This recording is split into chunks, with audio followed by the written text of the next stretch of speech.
Good morning, brethren, and welcome to this edition of A Glance at the Word, which is broadcast every Monday and every Wednesday at 8:30 a.m. West Africa time, which is GMT +1. Dearest brethren, we do apologize for what happened last week. We were not able to go online last week because of some situations that were beyond our control. So we actually do apologize for that. Please bear with us.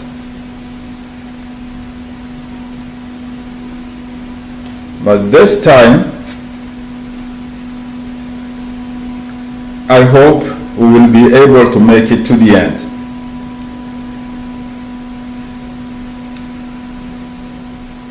Okay. I hope you all remember that on Wednesday the 3rd of March we started talking of a topic entitled Understanding the Ten Commandments. So today we're going to continue with the second part of that same topic, Understanding the Ten Commandments. Excuse me. I have some little trouble here.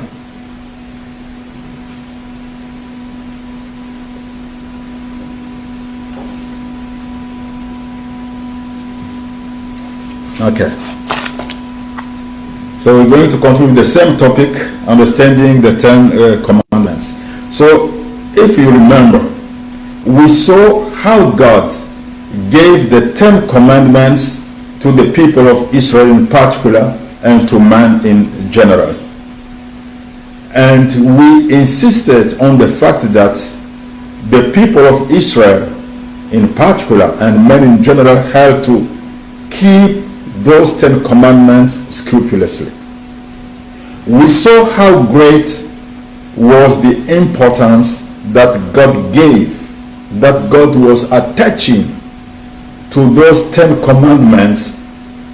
We saw how instead of just dictating those Ten Commandments to Moses, he himself, God, took the time to write them down with his own hand on 2 stone tablets.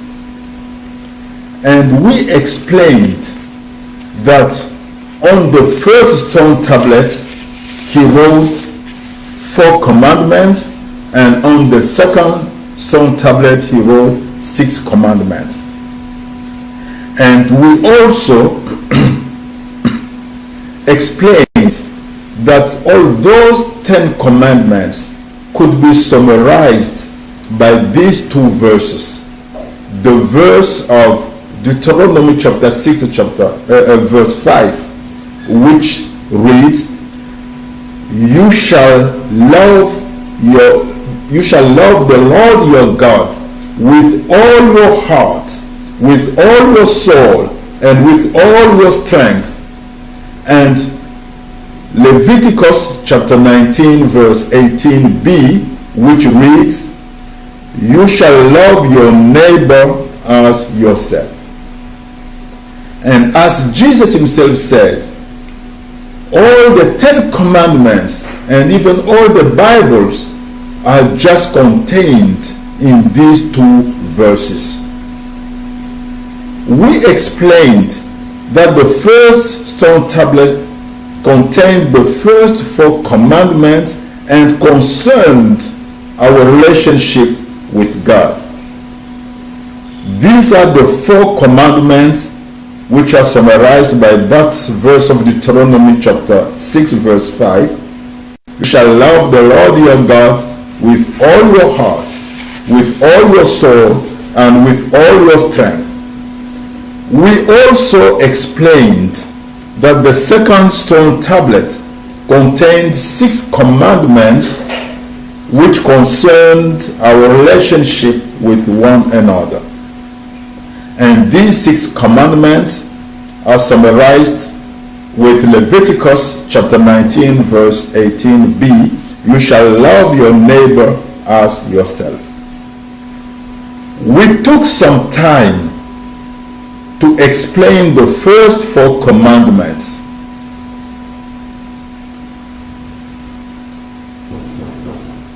We took some time to make these 4 commandments a little bit simple to understand.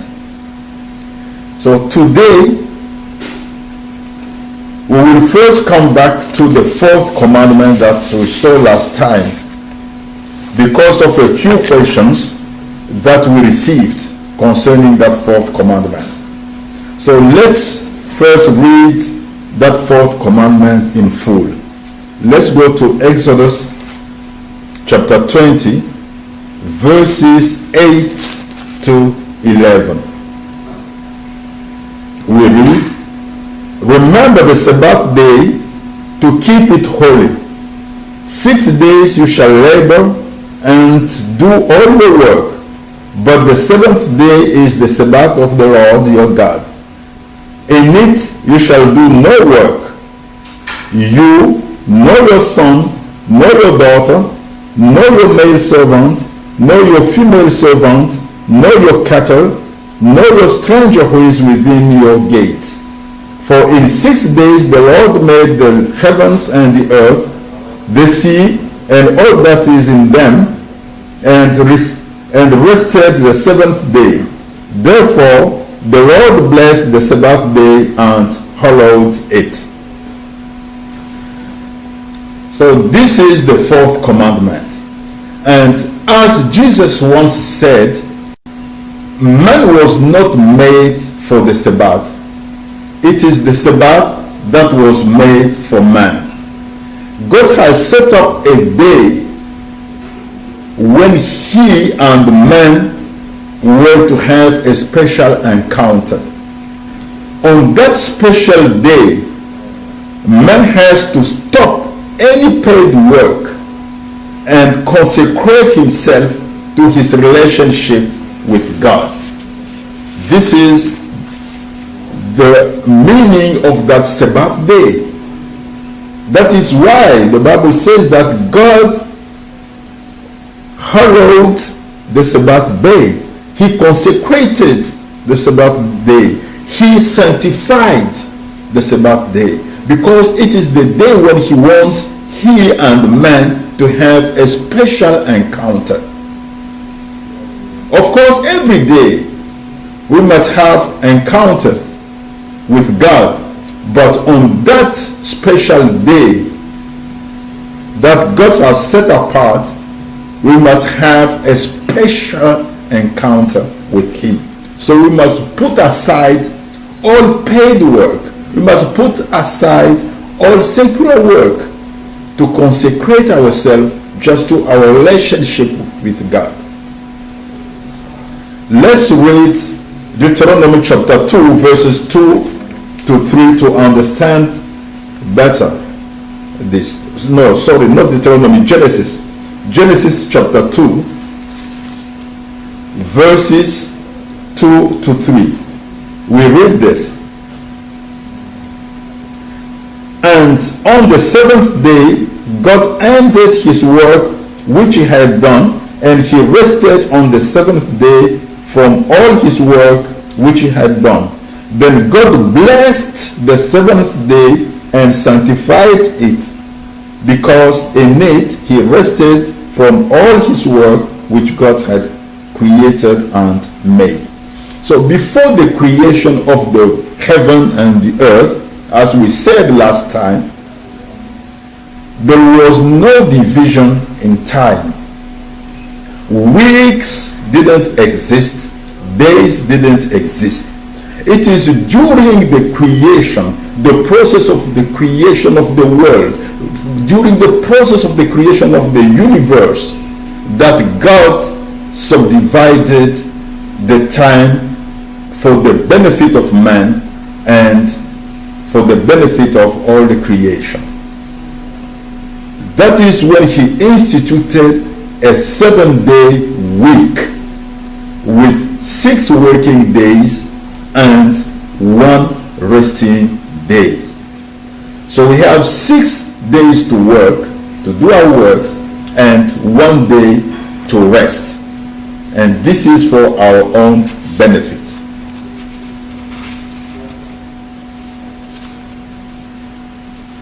Now, the first day of creation thus became the first day of the week, and the 7th day of creation became the 7th day of the week. And he called that 7th day the Sabbath. And he instructed man in the book of Exodus chapter 20 that we read, in the 4th commandment. He instructed man to rest on that 7th day. But we have to be very clear here. God says, out of the 7 days of the week, you shall work 6 days and rest 1 day. You may choose to be working from Sunday to Friday and rest on Saturday, but you may also choose to be working from Monday to Saturday and rest on Sunday. Because what matters most here is to have 1 day that you consecrate to your relationship, to your special relationship with God. Let's read the book of Romans chapter 14. Romans chapter 14, verses 5 to 6.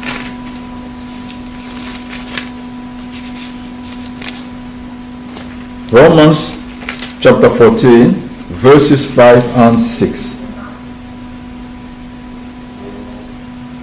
We read this. One person esteems 1 day above another.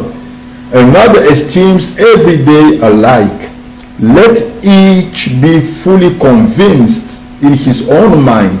He who observes the day observes it to the Lord, and he who does not observe the day to the Lord, he does not observe it.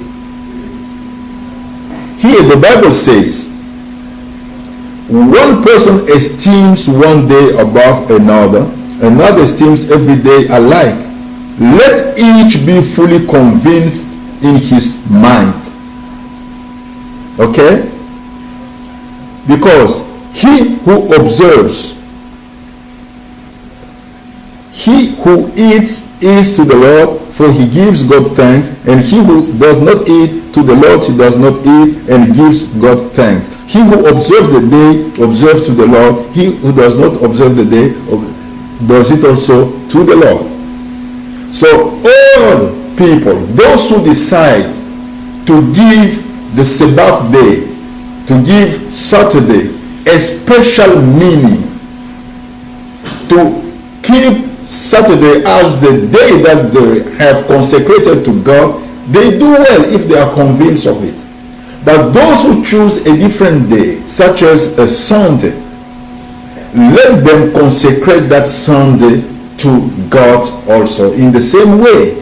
So those ones will be working from Monday to Saturday and consecrate Sunday to their special encounter with God. And they do well. This is what we read. They do well in observing it.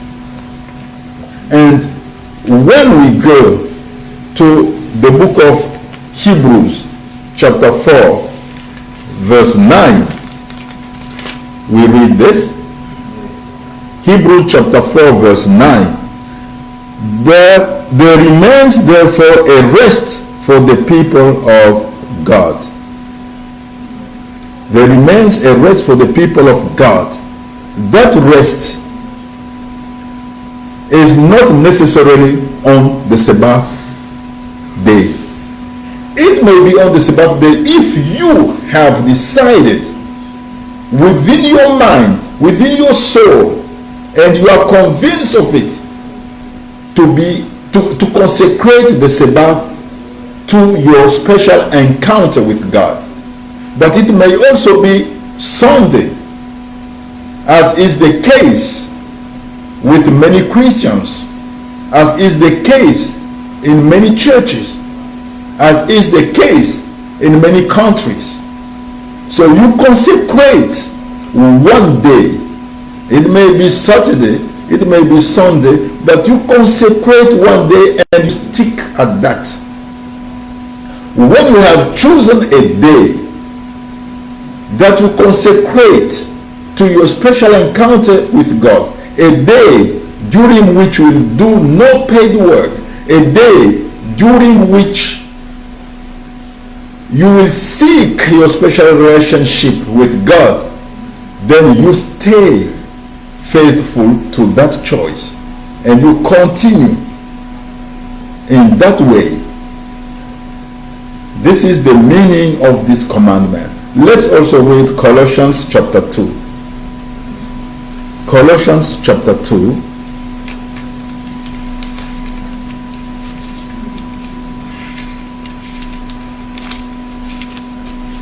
Colossians chapter 2, verses 16 and 17.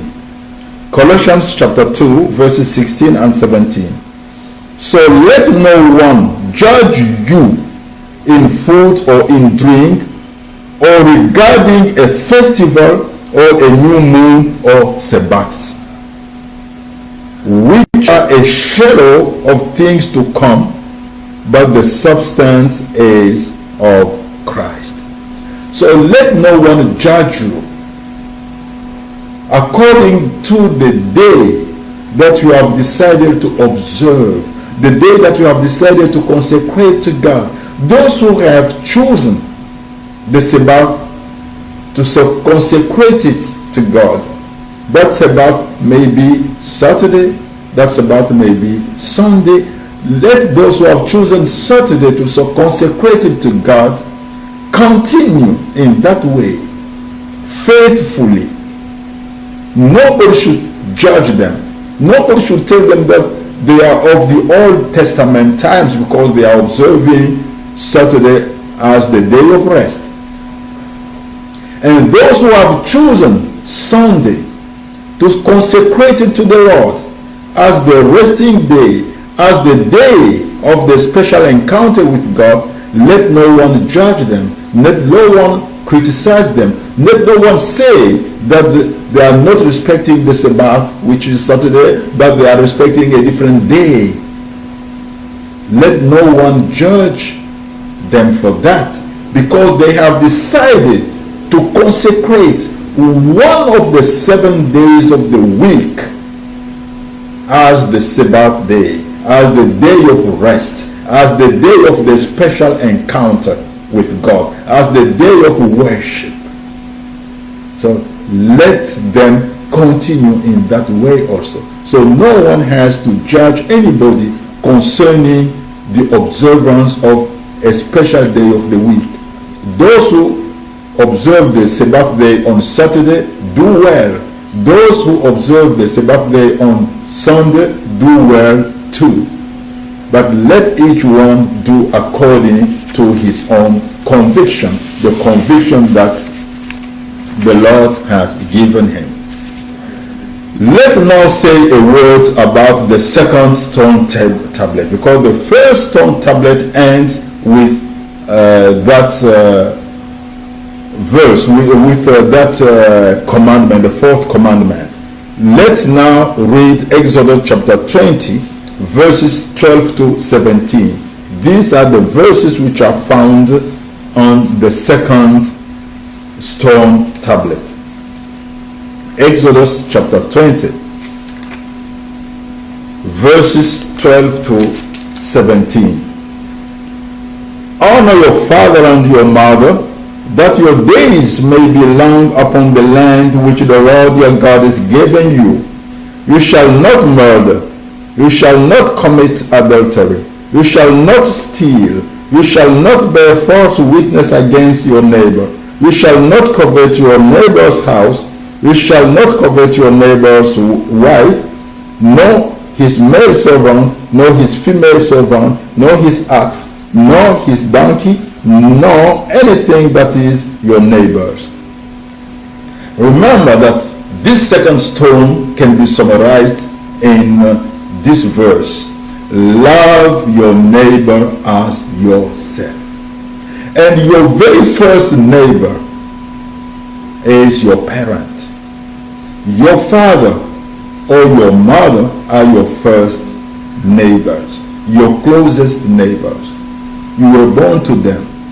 And this commandment is set between the fourth commandment and the rest of the commandments, because your parents serve as a contact between you and God, because God made you through your parents. It's through your parents that God put you into this world. And if you have to love your parents as yourself, you have to honor them. You have to honor your father. You have to honor your mother. You have to give them much honor, more honor than what you give other people, because they are your parents, because they are the ones through whom God has passed to put you in this world where you are, to give you what you have, to make of you what you are. So you have to honor them. And the next commandment, the sixth commandment, you shall not murder. If you love your neighbor as yourself, will you kill him? You will not kill him. If you love your neighbor as yourself, will you kill his child? Will you kill his brother? Will you kill his friend? No. Do to your neighbor what you would like your neighbor to do to you. That is it. And the next commandment, you shall not commit adultery. If you love your wife, you should not commit adultery, because you will not like your wife to commit adultery. So you should love your wife as yourself. The way you want your wife to treat you, treat your wife the same way. And it's the same thing also for husbands, of course. If you are a woman, you should not commit adultery. Adultery is a proof that you don't love your neighbor as yourself. Next commandment, you shall not steal. If you love your neighbor, will you take what belongs to him as yours? Will you steal what belongs to him? You shall not bear false witness against your neighbor. Always tell the truth. Always tell your neighbor what you know, not what you don't know. Don't tell your neighbor false things. Don't lie to your neighbor, because you will not like anybody to lie to you. And the 10th commandment, the last one, you shall not covet. You shall not covet your neighbor's house. You shall not covet your neighbor's wife, and so on. So covetousness is a terrible sin. The 10th commandment prevents us from falling into that sin of covetousness. You will not like anybody to covet what belongs to you. So you yourself don't covet what belongs to your neighbor, because you have to love your neighbor as yourself. Dear brethren, thank you very much for listening.